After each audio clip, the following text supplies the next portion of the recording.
day, like hello beautiful. 'Cause this world is so crazy and it can bring you down. You're too short, too fat, too skinny. Hey! Usa lang kini sa mga makalingaw nga TikTok video nining usa ka midwife gikan sa Dakbayan sa Toledo. Sa di pa niya panahon ang mga buntis, pasayawan niya kini kauban ang mga assistant niya. Gamit ang mga sikat nga TikTok music, ila kining duyugan og dayon dungan mag-ikid-ikid. Ang nagpasiugda nining makalingaw nga mga paandar nga TikTok video mao si Nanilita Uy. Karong buntaga atong ibida ang iyang istorya og sayran ta ang katuyuan nila niini dinhi lang sa GMA Regional TV Live. Ato nang maila-ilang makapag-good vibes nga dancing midwife karong buntaga. Let's all welcome Miss Nanilita Uy. Maayong buntag, Ma'am Nanilita, ug welcome din sa atong programa ang GMA Regional TV Live. Hello, Ma'am Cecil. Maayong buntag, kapuso. Hello po. Hello, Ma'am. Daghan kayo ang nalingaw sa imong video. Kanusa man ka naka huna-huna og sugod atong mga dancing videos nimo, Ma'am? Hold up, I ain't with that. They will try to get his leg back. Wow, pull up, pew, spin. Month of June, Ma'am. Diyan ko sa kababae nga I love this woman. Her name is Ma'am Alip. And she called me na ang Cebu daw ang magiging host sa amo ang webinar kasi mag-webinar man ni monthly, Ma'am, sa amo ang group. So Cebu ang napilian nga mag-host. So at that time, wala gusto mahimong MC. So iya kong gihangyo nga mahimo kong MC, dining balibad kung hindi ko kabalo. And then niingon siya nga ayaw lang kahadlok nin kay naamang kay kanang tuan na kanukoy kanang script nga pagabasahon dinhi ko. O sige ma magbasa ra man gahana. So nisubot ko. So at the other day nitawag na po siya na mag-practice daw ni. Hala, ano ka mag-practice man ma mabasahon ra man kana. So mao na to yan kung itudloan ug unsaon pag-deliver sa mga kuan nga butangan og live, and then pag ganapanon din another practice, and then pagka third time may rehearsal pa. So doon nga lumabas yung the other side of me, Ma'am Cecil ba, na marang nakita ko ba may potential ba di ay ko. Pero para sa kasayuran sa tanan, Ma'am, unsay katuyuan nimo nga imo yung gi-share kini inyong mga dancing videos? Ang akong katuyuan yun, anak, Ma'am, is ang kanibang by the time nga moabot na nga pasyente, together with the kanang whole family bitaw, nga nagtanaw na ko sila nga serious bitaw kay sila mga nawong. And then wala sila kanang hadlok na sila kaayo ba. So kami po noon as mga midwife po, mura pa big, sama ni mga pasyente, na ng mga kauban, mura sila po ay natuan. So ningon po nga, ako sa akong nahuna nga akong i-break ning environment na mo as marag stress kaayong iba. So Kalingnaw niya makatakod ang good vibes sa inyong mga TikTok videos. Yeah, maapil yun ang kuan yun ang kanang the whole family maapil sila.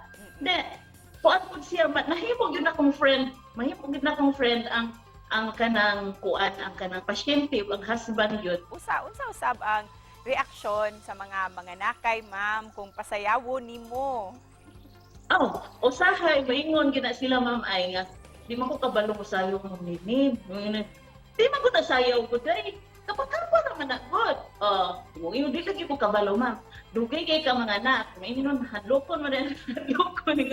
Dugay ka mga anak. And at the same time, ang libor nimo dugay puno ang bag of water, so kinahanglan ilihok-lihok, dili nato isighigda, dili ilingkod kay aron dali ra, kinahanglan maglihok-lihok. I-explain lang po na namo sa ilaha, Ma'am. Usa, Ma'am, we'd like to know what made you choose this profession? Anong gusto ka mamahimong midwife?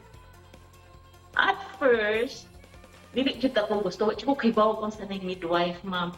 Ako jud gusto sa unang panahon, ibog jud kay kustanan anang mag-uniform og white. Gusto jud ko mag-nurse. And then kumud kayo watay kwarta, pordoy kayo ang atong ginikanan, so dili ka afford og nurse. So, gipamidwife ko sa akong mama. Usa ma'am, unsay maingon nimo unsang klase nga fulfillment para sa imong kaugalingon ang imong makuha isip usa ka midwife?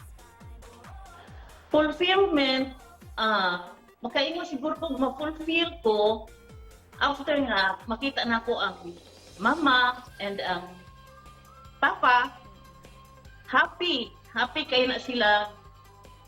Every time nga pasulunon ako ang bana ngadto sa delivery room, then makita ang the happiness yun, ang happiness yun nila nga makita na ko dito, and then ma-feel ko na ko, ma-happy ko.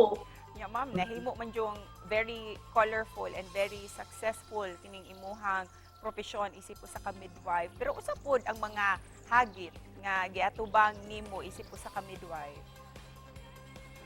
Ang dakong hagit na mo karon ani ma'am, as ibutang lang ako ma'am sa ako as lying in clinic private clinic, ang kinedyan siya amo ang karon bag-o nga gikuan karon kini electronic referral system na ma'am kay kanang kuan sa amo siguro sa ako ang part sa clinic diri okay ra kay daghan man kog mga staff nga secretary nga mo kuan din sa computer ako alang nga dito sa ubad nga gamay ra ang staff wala pa joy connection or magputol-putol lisod kaayo ang referral kay dili man gud may kadalik-dalik kay naam usahay na adyo mga emergency maabot sa amo ang clinic. Pero bisan pa man sa mga hagit ma'am Nanilita, what keeps you motivated nga magpadayon gihapon? Oh, yes. Bisig kanang naay mga hagit, go lang yun minang go. Positive lang yun. Kaya ra gyud na siya. Naay may pagsubok man gani. Kinahanglan go lang ng go. Life must go on. And then kinahanglan lang pod nga magpaubos ang yun paubos ang yun. Kay wala may problema, dili lang jud magkumpuan. Go lang ta sa pag-help nato sa ato ang mga unsa ba ning tawag sa ato ang mga kababayan, sa atong mga palangga. Tinuod. Busa isip pa na pos, ma'am Nanilita, unsay mensahe nimo sa ato ang mga kapuso nga nagtan-aw kanato karong buntaga? Okay. Mga kapuso, spread love na hey. So, positive lang yun ta permi mga kapuso na may mga pagsubok sa kinabuhi. Love is always in the air. Wow, na. Og thank you kaayo nga mihatag ka good vibes karong buntaga kanamo ma'am Nanilita. Daghang salamat for sharing your story with us. Thank you, Ma'am Cecil. Thank you, mga kapuso. I love you.